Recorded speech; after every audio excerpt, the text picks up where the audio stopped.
ada yang namanya dengan Islam asli, kalau saya nyebutnya Pak Ustadz ya, ada yang dinamakan dengan Islam tradisi. Dan ini bercampur aduk semuanya, sampai saya pun nggak ada yang tahu lagi nih, ini Islam yang mana nih? Jadi kan Islam sebagai tradisi, jangan tradisi diislamkan. Saya pikir tumpengan itu adalah Islam selama ini. Yang mana sih yang benar-benar Islam?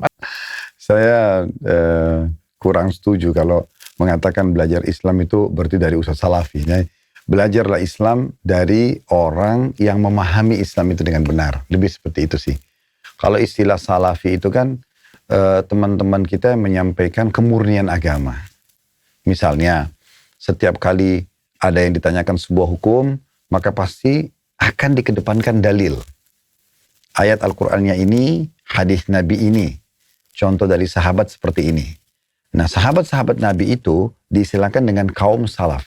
Kaum terdahulu. Nah, seringkali mereka bilang kaum salaf itu biasanya dikembalikan kepada 3 generasi awal. Jadi sahabat, tabi'in, dan tabi'in. Jadi sahabat itu yang belajar dari Nabi Muhammad SAW langsung. Tabi'in ini yang belajar dari sahabat Nabi. Tabi'in yang belajar dari sahabatnya sahabat Nabi. Gitu. Oke, 3 generasi. Kenapa 3 generasi ini? Karena Nabi sendiri yang bilang. Kata Nabi SAW, sebaik-baik abad generasi adalah generasiku. Seperti sahabat. Lalu generasi sesudahnya, lalu generasi sesudahnya. Di sini ulama hadits mengatakan berarti tolok ukur seseorang kalau mau belajar kembali kepada 3 generasi ini. Itu yang diistilahkan dengan kaum salaf. Nah, teman-teman yang suka sampaikan ini diberikanlah julukan salafi. Padahal sebenarnya mereka itu mengajak kepada kemurnian ajaran supaya jangan berwarna-warni. Apa yang dulu Nabi ajarin, apa yang dinukil kepada para sahabat, tabi'in belajar dari sahabat, tabi'in belajar, maka itu aja murni diajarkan pada umat. Nah, seperti itu. Oke, Pak Ustadz, saya bodoh Pak Ustadz, ajarin saya. Jadi kita itu kalau pengen belajar agama Islam, yang benar-benar real Islam, yang harus kita percaya, itu apa saja? Pasti Al-Quran satu. Ada yang namanya hadis lagi, ada yang namanya sunnah lagi, ada yang namanya, apa lagi ya?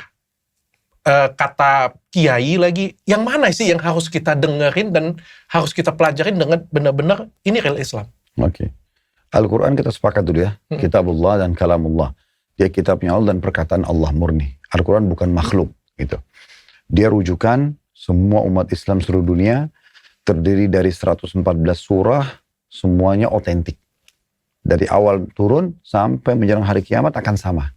Makanya umat Islam yang hafal Quran di benua manapun, di Eropa, di Amerika, di Asia, di Afrika, sama.